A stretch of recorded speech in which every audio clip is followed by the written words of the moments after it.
ओम नमो भगवते वासुदेवाय। ओ थोड़ा सा आवाज बारीक करा। ओम नमो भगवते वासुदेवाय। ओम नमो भगवते वासुदेवाय।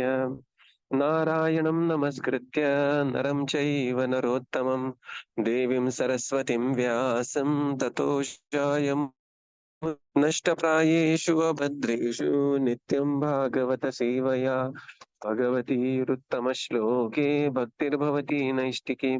ॐ ज्ञानतिमिरन्धस्य ज्ञानाञ्जनशलाकया चक्षुरुन्मिलितं येन तस्मै श्रीगुरवे नमः। श्रीचैतन्यमनोभीष्टं स्थापितं येन भूतले स्वयं रूपकदा मह्यं ददाति स्वपदान्तिकम्।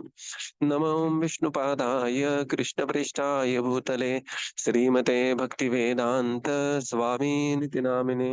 नमस्ते सरस्वते देवे गौरवाणी प्रचारिणे निर्विशेष शून्यवादी पाश्चात्य देशतारिणे।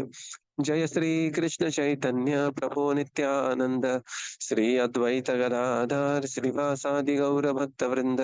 हरे कृष्णा कृष्णा कृष्णा हरे हरे, हरे Ram Ram Ram Hare Hare. Hare Krishna. Reading from Śrīmad-Bhāgavatam. By His Divine Grace, A.C. Bhaktivedanta Swami Srila Prabhupada Ki Jai. We are reading from Canto-3, Chapter 27, Understanding Material Nature. So we are in the section where Kapila Muni is explaining to the further queries of his mother Devahūti. I am actually traveling, so there may be slightly a problem with the connectivity or coverage. Text 22. So very important shlokas. 22, 23, 24. We will be reciting this. Jnanena drishtatattvena ज्ञानेन दृष्टतत्त्वेन vairagyena baliyasa वैराग्येन बलीयसा tapo yuktena yogena तपोयुक्तेन Yogen तीव्रेणात्म samadhina. तीव्रेणात्मसमाधिना. Translation. This devotional service has to be performed strongly in perfect knowledge and with transcendental vision. One must be strongly renounced and must engage in austerity and perform mystic yoga in order to be firmly fixed in self-absorption. Purport. Devotional service in Krishna consciousness cannot be performed blindly due to material emotion or mental concoction. It is specifically mentioned here that one has to perform devotional service in full knowledge by visualizing the absolute truth. We can understand about the absolute truth by evolving transcendental knowledge, and the result of such transcendental knowledge will be manifested by renunciation. That renunciation is not temporary or artificial but is very strong. It is said that development of Krishna consciousness is exhibited by proportionate material detachment or vairagya. If one does not separate himself from material enjoyment, it is to be understood that he is not advancing in Krishna consciousness. Renunciation in Krishna consciousness is so strong that it cannot be deviated by any attractive illusion. One has to perform devotional service in full tapasya austerity. One should fast on the two Ekadashi days, which fall on the 11th day of the waxing and waning moon, and on the birthdays of Lord Krishna, Lord Rama, and Lord Chaitanya Mahaprabhu. There are many such fasting days. Yogena means by controlling the senses and mind. Yoga Indriya Samyamaha. Yogena implies that one is seriously absorbed in the self and is able by development of knowledge to understand his constitutional position in relationship with the super self. In this way, one becomes fixed in devotional service and his faith cannot be shaken by any material allurement. Hare Krishna. So now here Kapila Muni explains how to intensely perform devotional service. Kalena drishtatattvena vairagyena baliyasa tapo yuktena yogena tivrena atma samadhina. This devotional service has to be performed strongly So this is, look at this, how many times somebody can just count at how many times the word tivrena and similar words are coming in this narration of uh, you know in this narration of or teachings of Lord Kapila. Tivrena, with strongly in perfect knowledge and with transcendental vision. One must be strongly renounced, right? Vairagyena baliyasa. Baliyasa is strongly. Engage in austerity, tapoyuktena, and perform the mystic yoga, and thus one can be firmly fixed in self-absorption. In the purport, Srila Prabhupada explains that bhakti, devotional service, is not some andhashraddha, right? There is scope of question, there is scope of answer, there is service, and in fact, there are so many question answers on the path of bhakti. And here, although the Supreme Lord directly speaking Bhagavad Gita and Arjuna is questioning, if you go to other dogmatic paths, there is no question of questioning. Forget questioning. You cannot question even anybody. But here, Arjuna is directly questioning the Lord. Such a beautiful question answer goes in Bhagavad Gita. So there is no question of, Prabhupada says, performing bhakti due to material emotions or mental concoction. It is the path of inquiry and in full knowledge and keeping the vision of the absolute truth. Jnanena drushta tattvena. The next aspect is that one has to be renounced on this path. And needless to say, the renunciation has to be age appropriate and progressive in the due course of time, and which will naturally flourish in the heart of a devotee, right? And renunciation will not lead to devotee to become irresponsible. This is very important, right? So renunciation doesn't mean, this is the first chapter of Bhagavad Gita. Renunciation doesn't mean you are irresponsible towards any of the roles that we are playing, and still one is renounced. And this is how, the Lord Krishna says, this is how one has to perform, one's activities. That one has to perform the activities without getting attached to the fruits. What is the verse?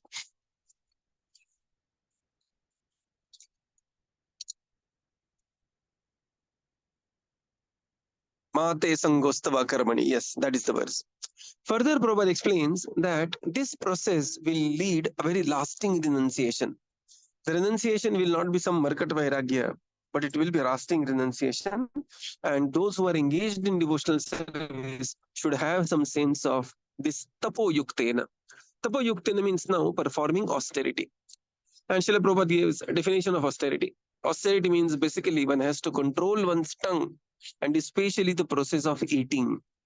And this austerity is, Prabhupada says, fasting on Ekadashi, fasting on Madhava Tithi, Bhakati Janani. Madhava Tithi means the days like, Janmastami, Ramnavami, Gaur Purnima, Narsimha Chaturdashi, and many such wonderful days, appearance of the Acharyas.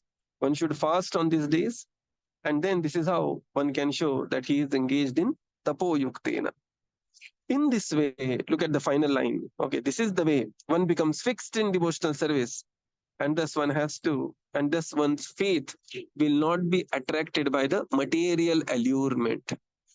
So one has to be aware that Maya is very strong. We cannot play with Maya. And therefore, better a devotee always follows the rules and regulations, always follows, the prescribed chanting number of one's rounds, always follows the Vaishnava etiquettes, so that Maya remains at a distance. So this is how, here Kapila Muni is explaining the importance of performance of devotional service. Very, very beautiful verse. And this is how he's explaining to his mother that, my dear mother, this is the way you should be performing devotional service. Next we come. Text 23. This is also a beautiful verse. We will recite this verse. Prakriti Purushasyeha Prakriti Purushasyeha Dahyamana Tvaharnisham Dahyamana Tvaharnisham Tiro Bhavitri Shanakair Tiro bhavitri Shanakai Agnir Yonirivarinaha. Agni Yoni Varaniha. Translation. Translation: the influence of material nature has covered the living entity, and thus it is as if the living entity were always in a blazing fire. But by the process of seriously discharging devotional service, this influence can be removed, just as wooden sticks, which cause a fire, are themselves consumed by it. Purport: fire is conserved in wooden sticks, and when circumstances are favorable, the fire is ignited. But the wooden sticks, which are the cause of the fire, are also consumed by the fire if it is properly dealt with. Similarly, the living entity's conditional life of material existence is due to his desire to lord it over material nature and due to his envy of the Supreme Lord. Thus, his main disease are that he wants to be one with the Supreme Lord, or he wants to become the Lord of the material nature. The karmis try to utilize the resources of material nature and thus become its lord and enjoy sense gratification, and the jnanis, the salvationists who have become frustrated in enjoying the material resources, want to become one with the Supreme Personality of Godhead or merge into the impersonal effulgence. These two diseases are due to the material contamination. Material contamination can be consumed by devotional service because in devotional service, these two diseases, namely the desire to lord it over material nature and the desire to become one with the Supreme Lord, are absent. Therefore, the cause of material existence is at once consumed by the careful discharge of careful discharge of devotional service in Krishna consciousness.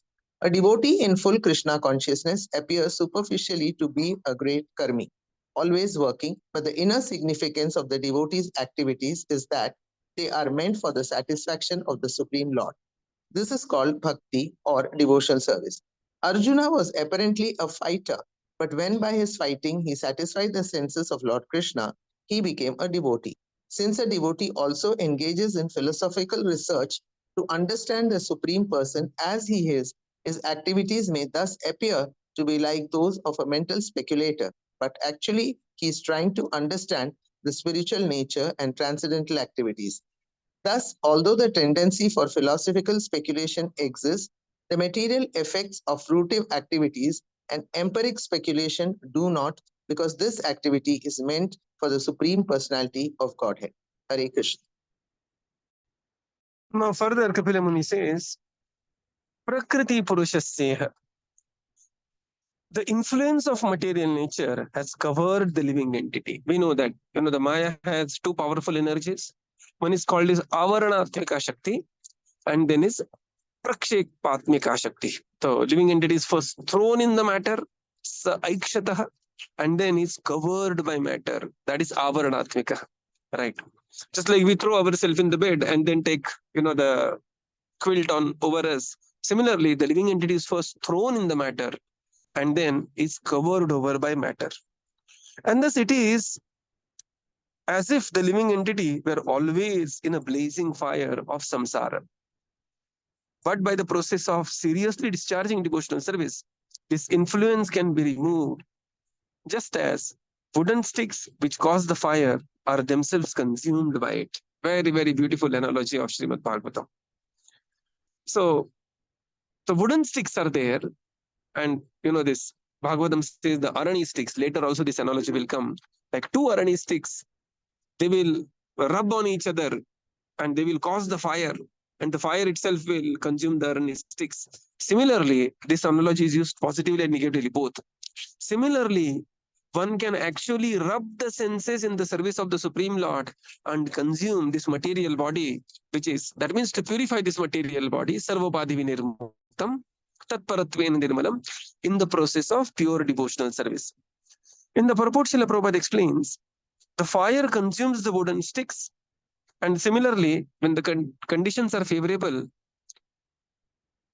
similarly, a devotee's engagement in devotional service can sublimate his subtle body and gross body eventually, which is the cause of conditioned life. The conditioned life of a living entity is due to two prominent diseases. Ichha, Dvesha, Samuthena. There is a desire to enjoy separate from the Supreme Lord. And second is one becomes envious of the Supreme Lord, Dvesha. So this is the Ichha and the Dvesha. And entire path of, one can see, Karmi, Jnani and Yogi is based on this Ichha and Dvesha. So Karmi desperately trying to enjoy material enjoyment is like Icha. He's trying to enjoy separate from the Supreme Lord. And more he tries to enjoy, more actually one becomes frustrated in the material enjoyment. One time he tries to enjoy in this body, this location, then people want to change the location. Then people want to change the planet, let's go to Mars. Then people want to change the bodies themselves. Maybe I'm not enjoying as a human too much. I'm enjoying sea surfing. I'm enjoying skydiving, what is that? Scuba diving. Similarly, the living entity is awarded different bodies to try to satisfy his enjoying spirit, Icha. And when one is completely frustrated with material enjoyment, then he says, no, now I am finished with material enjoyment. Let me attain moksha. And then he goes to Jnana Marga, and there he is captured by another disease, that is Dvesha. He envies the Supreme Lord and thinks himself as the Supreme Lord. He says, I am only the Supreme Lord. And previous purports yesterday, Srila Prabhupada has given such amazing description that sometimes these yogis, so-called yogis, they will close their eyes and think, oh, the sun is rising because of me, moon is rising because of me, and I am controlling the oceans. And this is how they will very visibly demonstrate the propensity of dvesha towards the Supreme Lord. So Prabhupada says these are the two root diseases. Material contamination can be consumed only by devotional service. And devotional service will consume Icha and Dvesha. How? Devotional service, the Icha will be purified. Savaimana Krishna Padara Vindayor. Right. Icha will be purified in the process of devotional service and Dvesh will be nullified. So therefore, Prabhupada says, devotional service is such a fascinating process, bhakti, that it includes karma, jnana, and yoga. A devotional service is devotee is apparently engaged in, just like he may appear great karmi, like the way Duryodhana was the karmi. Arjuna was also equal karmi in the sense of if you just remove the consciousness part of it and connection with the Supreme Lord, always striving, he was Gudakeshi. In fact, he was working far more than the Kauravas were working. Arjuna could go on without sleep for 30 full days. And that's why he's called as Gudakesha. Right. And he was doing tapasya to attain celestial weapons. He did tapasya to please Lord Shiva and attain Pashupatastra, which is very, amazing feat. So he was also engaged. So one may think, oh, he's also a karmi. Duryodhana is also karmi. So Prabhupada says, externally, a devotee may look like a great karmi. So the take-home point here is, sometimes devotee may take devotional service as an excuse not to work hard in the material life. And this is a big trap. I have seen devotees who have gone through this only to later regret in their 40s and 50s that in case, Kash Prabhuji thoda aur kama leta, or I would have worked a little more harder in my material life. So neither this should not become a trap to avoid the material responsibility and our contribution to the society from that perspective. So therefore, a devotee may look great, and this has to be age appropriate. Okay, progressively, by the practice of devotional service, one will automatically become renounced. That renunciation should not be forced. Neither thinking that some artificial intellectual understanding of renunciation, I am becoming spiritually advanced. This is another trap, right? So one has to be aware of both the traps.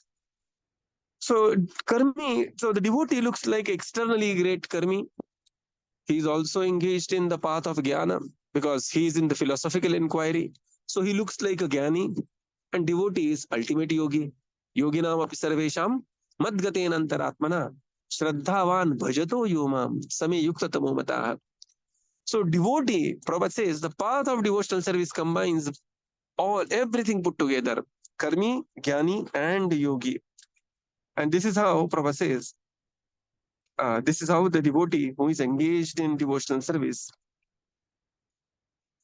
removes the influence of material nature, just like, the wooden sticks are burned by the fire ignited by the sticks themselves. Text 24, a very celebrated verse of Śrīmad-Bhāgavatam. We'll recite this one. Bhukta bhoga parityakta Bhukta bhoga Bhukta parityakta parityakta drishta dosha chanityashah Drishtadosha dosha chanityaha chanishyaha nishvarasya ashubham dhatte Neshwarasya Neshwarasya Shubham shubham Bhakti dhatte स्वे महिम्नि स्थितस्य च Sve Sve Mahimni mahimni Tasya sitasya. Translation. By discovering the faultiness of his desiring to lord it over material nature, and by therefore giving it up, the living entity has become independent and stands in his own glory. Purport. Because the living entity is not actually the enjoyer of the material resources, his attempt to lord it over material nature is, at the ultimate issue, frustrated. As a result of frustration, he desires more power than the ordinary living entity and thus wants to merge into the existence of the supreme enjoyer. In this way, he develops a plan for greater enjoyment. When one is actually situated in devotional service, that is his independent position. Less intelligent men cannot understand the position of the eternal servant of the Lord. Because the word servant is used, they become confused. They cannot understand that this servitude is not the servitude of this material world. To be the servant of the Lord is the greatest position. If one can understand this and can thus revive one's original nature of eternal servitorship of the Lord, one stands fully independent. A living entity's independence is lost by material contact. In the spiritual field, he has full independence, and therefore there is no question of becoming dependent upon the three modes of material nature. This position is attained by a devotee, and therefore he gives up the tendency for material enjoyment after seeing its faultiness. The difference between a devotee and an impersonalist is that an impersonalist tries to become one with the Supreme so that he can enjoy without impediment, whereas a devotee gives up the entire mentality of enjoying and engages in the transcendental loving service of the Lord. That is his constitutional glorified position. At that time, he is Ishvara, fully independent. The real Ishvara or Ishvara Parama, the Supreme Ishvara or Supreme Independent, is Krishna. The living entity is Ishvara only when engaged in the service of the Lord. In other words, transcendental pleasure derived from the loving service to the Lord is actual independence. So now further Kapila Muni says, Bhukta bhoga parityakta drishta dosha cha nityashah nishvarasya ashubham dhatte sve mahimni sthitasya cha. By discovering the faultiness of desiring to lord it over material nature and by therefore giving it up. Right. So living entity wants to enjoy the material life, excessively wants to enjoy material life, and then again and again, punarapi jananam, punarapi maranam, punarapi janani, again and again this process of punah charvita charvananam is going on. And finally, the living entity realizes that there is no real happiness in this material world.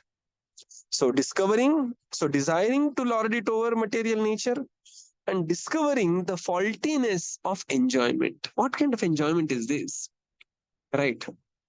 So if one can see the material enjoyment, first thing is that it looks it looks very exciting in the beginning, but when it excessively keeps coming, there is this law of diminishing returns kicks in. Like you want to enjoy gulab jam, you eat one gulab jam happy, two gulab jam very happy, three very very happy, fourth happy, fifth occasionally happy, sixth not very happy, seventh. This is called as law of diminishing returns. And this is what the material life is. And life after life, living entities trying to lord it over material nature and finally discovers that this is faulty way. And thus he gives it up. The living entity becomes independent and then stands in his own glory. He becomes independent of the three modes of material nature by declaring his complete dependence on the Supreme Lord and stand in his own glory as Jiver Swarupahe Krishner Nityadas. In the purport, Srila Prabhupada explains, the living entity is constitutionally not the enjoyer. Somebody may say, Prabhuji, why cannot we enjoy material life? Why cannot we enjoy material life? Because living entity is spiritual in nature and has nothing to do with matter. Right. See, we may be discussing such big things. We should be aware of one's own position in one's own conditioned life. But the point is, at least theoretically, let us understand that living entity is spiritual in nature and is entrapped in the matter. And that's why Chaitanya Mahaprabhu calls this as Vishamasthiti. Right. It's like the classic example for this is fish outside water. The fish who is outside the water. Now just imagine the fish is very sincere fish, very hardworking, very, very well-meaning, very great intentions he has, very, he is in the mode of sattva guna, always doing good to everyone, doing his homework very nicely. Everything, all the good things is there in the fish. Will the fish be happy ultimately? No. Why? Because constitutionally he is at a wrong place. Similarly, the living entity is constitutionally at the wrong place, that is the material world. He wants to enjoy the material nature and becomes frustrated. Just like, you take your bike or car and, with your wife, children, you go outside and somebody will just come to you and he has a bigger car. Pada cut marega ya phir dash karega, and you just ruthlessly, and you just realize that, sometimes we feel that, होता ना ताकत दिखा देते इसको, I would have become IAS or some police officer or something like that. इसका pant बजा देते. So we have this desire to have more power so we can better enjoy sense gratification. Okay. So this is, and then what happens? Living entity tries for that life in the next life. All the desires, they are going to be stored. Right. All our frustrations, all our ichhas, our mind is the storehouse of everything of this. And then finally one will realize, again, after life, one will realize that no. Then the living entity, if he's unfortunate, will want to lord it over material nature, thinking that I am only the Supreme Lord. But if the living entity is fortunate, comes across the genuine message of Bhagavad Gita, Śrīmad-Bhāgavatam, just like all of us we have come across, they will not want to become one with the Supreme, like the Jnanis. And this living entity will declare his dependence on the Supreme Lord. Prabhupada says the irony of the living entity is that, means, to become independent of the Supreme, Krishna Bhuliya, we have given up Krishna. By giving up Krishna, one has become fully controlled by three modes of material nature, Maya. Right? By giving up the Supreme Lord, it is not that we have become independent. No. Although we gave up the state laws, we have landed up in the jail where life is even more harsher. Right? So, the jiva understands this faulty nature of material enjoyment, and thus he decides to willingly surrender to the Supreme Lord. Prabhupada says the difference between devotee and the impersonalist is that whereas by the frustration leads the impersonalist to become impetus to become one with the Supreme, the frustration in material enjoyment leads devotees to become declaring dependence on the Supreme Lord. This is the difference, right? So a devotee is not a vengeful person who wants to prove himself in the material world. He realizes this is the Vishamasthiti. Let me depend on the Supreme Lord. Slowly the time will change. Matra sparashastu kaunteya, shita ushna sukha dukkhada. And then when the times are favorable, apna time aayega, one will march through this process. And this is how a devotee avoids the trap of becoming, the impersonalist or vengeful personality. And this is how a devotee is situated in his position of being the eternal servant. In the material world, the word servant is taken with very negative connotation. Right?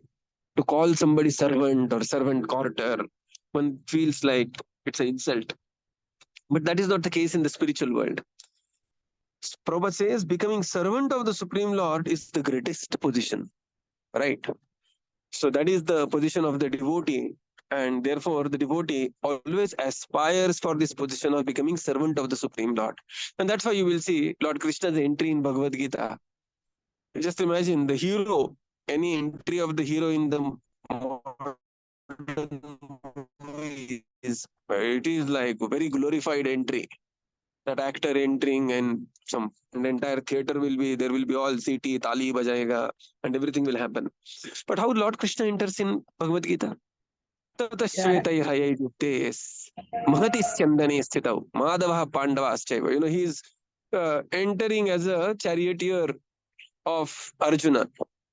So the position of a servant is the greatest position. And this is, so what it means is that when the living entity becomes a devotee of the Supreme Lord, he is situated in his liberated position. Mukti ritvanyatha rupam swarupena vyavasthiti.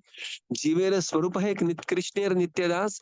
And this is actually, the own glory of the living entity. It is like, the fish very happily and blissfully taking shelter of the ocean and situated in his own glory. So we will conclude here and continue tomorrow.